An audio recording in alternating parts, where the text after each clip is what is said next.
गूळ आणि शेंगदाण्याचे लाडू रेसिपी. चला, आपल्याला आता लाडू बनवायचे आहे. त्याकरता साहित्य: बदाम, काजू, किसलेला गूळ आणि शेंगदाणे. आता शेंगदाणे आपण चांगल्या प्रकारे भाजून घेऊया. खरपूस होईपर्यंत भाजायचे.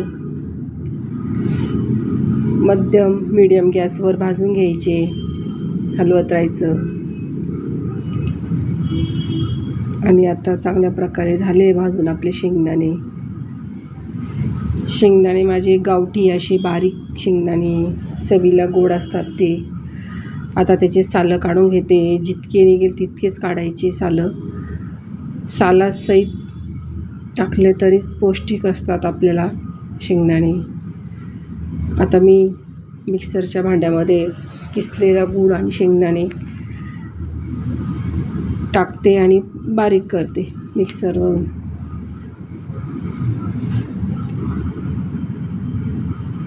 अशा प्रकारे बारीक झालं आहे आपलं. पुन्हा आता राहिलेलं बारीक करते.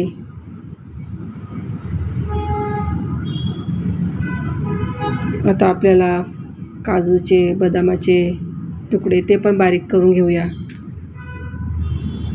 बदामाचे केले, आता काजूचे करते.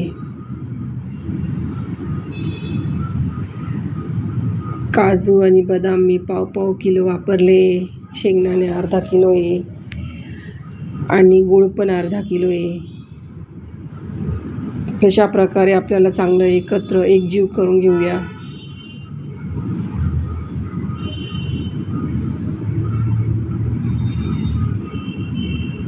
गुळाच्या गुठळ्या त्या फोडून घ्यायच्या हाताने. चांगलं मिक्स करायचं आहे. आता थोडंसं तूप टाकायचं गरम केलेलं. अगदी थोडंसंच टाकायचं आहे, जास्त तुपाची काही गरज लागत नाही. तूप पण चांगल्या प्रकारे एकजीव करून घेऊया आणि लगेच आता आपण लाडू वळायला सुरुवात करूया. खूप सुंदर आणि खूप छान असे लाडू तयार होतात बघा. झाले लाडू तयार.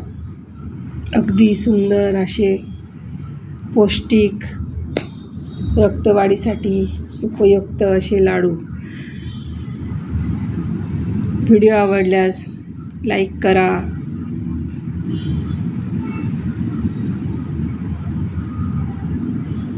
माझे लाडू तयार. अशा प्रकारे माझे लाडू झाले. करून बघा.